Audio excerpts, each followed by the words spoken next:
Winterization is an important part of a foreclosed property's preservation. During the colder months of the year, which generally range from early October through late April, it is important to make properties free of sitting water to prevent any freezing damage to pipes. All winterizations include the same three characteristics: draining the domestic water supply, both hot and cold, using air pressure through supply lines to clear the systems, and adding non-toxic antifreeze to any toilet bowls, tanks, and drain traps to prevent freezing.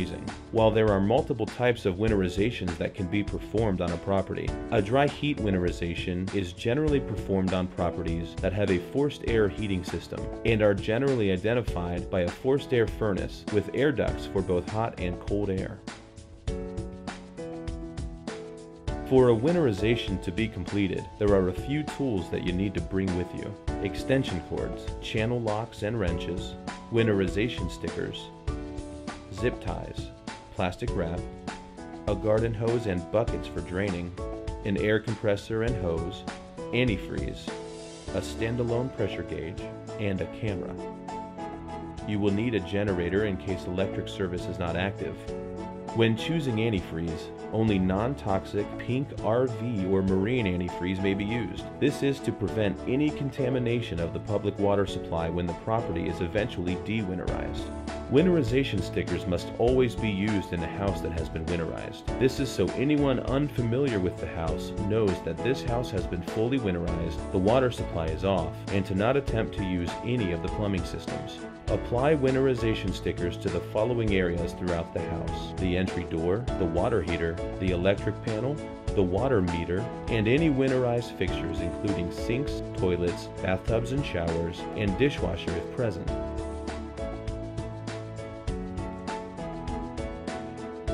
When winterizing a property, the first step is to determine the source of the property's water supply. A property is either on a public water system or a well system, each needing handled in different ways. For a public water system, the water needs to be turned off at the main inside the house. Make sure to take a picture of the information for the utility company that services the water supply. While some municipalities allow for you to disconnect the water meter, most do not. In this case, the main shutoff to the water supply inside of the home must be turned off and zip tied in the off position. Some shutoff valves will not allow zip ties. In this case, gray tape is used. Write the date on the tape and take a picture of the valve taped off in the closed position. When winterizing a property with a well system, be sure to turn off the well at the breaker panel and tape it off so no one inside the house accidentally switches it on. You will need to disconnect the water supply between the property and the pressure tank, and if not present, install a hose bib on the pressure tank side of the supply lines. This hose bib will be used for testing the water supply during well inspections for any health concerns. If the well has a shallow or surface-mounted well pump, the pump housing will need to be drained and cleared of any water. When there is a deep well or submersible pump, the check valve and discharge pipes will all need to be disconnected from the pressure tank or supply piping if applicable. For both scenarios, you need to remove all water from the pump, water softener, brine tank, pressure tank, and the well water storage tank if present. To complete a full winterization at a property, the following steps need to be taken.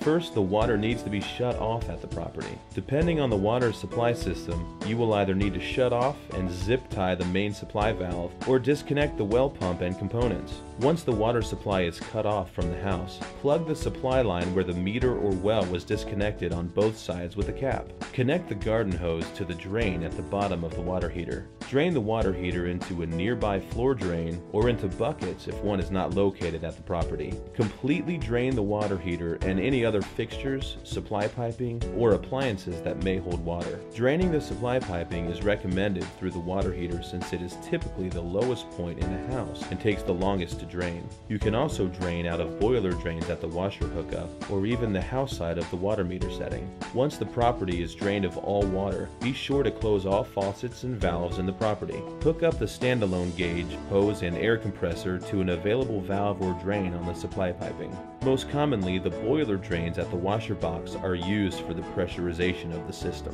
but it can also be hooked up to the water heater, a kitchen or bathroom faucet, or any open valve in a utility room or basement. Never pressurize a system or pressure test a property through an exterior hose bib.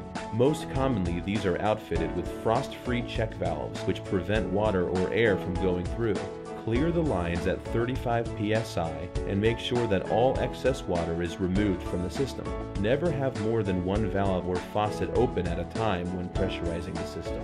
Open a faucet under air pressure, then close once water stops coming out, and move to the next faucet or valve until each has been free of water. Close all faucets and valves after draining and pressure clearing the system, and pressure test the system up to 35 psi. Use the standalone gauge to verify that the closed system will hold pressure for up to 30 minutes and that the 35 psi never drops. During this time, inspect for any breaks or leaks throughout the system, and if any are spotted, be sure to document them with pictures and report back with what repairs are needed. Be sure to clean out all sinks, dishwashers, toilets, bathtubs, and floor drains where any water could have splashed. Walk around the property and pour antifreeze into all kitchen and bathroom sinks, dishwashers, toilet bowls and tanks, bathtubs, shower pan drains, and any floor drains throughout. The average fixture holds about 12 ounces of liquid, and toilets hold upwards of 20 ounces. Place a winterized sticker at each one of these fixtures, and place plastic wrap over the toilet bowls. When complete, leave every faucet and valve open so the supply system can breathe. This decreases the likelihood that any remaining water will freeze in the pipes. Finally, clean up all equipment and winterization trash at the property.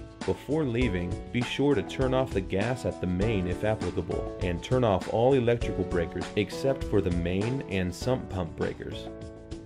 It is very important that throughout the whole process, picture documentation is taken and that any damages are reported. It is expected that the property be left in the same, if not better condition than when we arrived. Winterizations are a necessary step in the property preservation process. Draining all supply lines and appliances, pressure clearing and testing the system for damage, and adding antifreeze to all fixtures and drain lines are all extremely important. Done correctly, a winterization will protect the property from any freeze damage that can occur during the colder and winter months of the year.